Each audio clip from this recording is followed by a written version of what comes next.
अंगावर अंगभर कापड होती, चुलीत बोरी बाभळची लाकड होती। अंगावर अंगभर कापड होती, चुलीत बोरी बाभळची लाकड होती।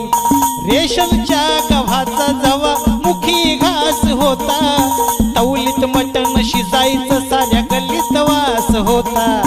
तवलीत मटण शिजायचं साऱ्या गल्लीत वास होता। परिस्थितीनं माणूस जरी काल फाटका होता,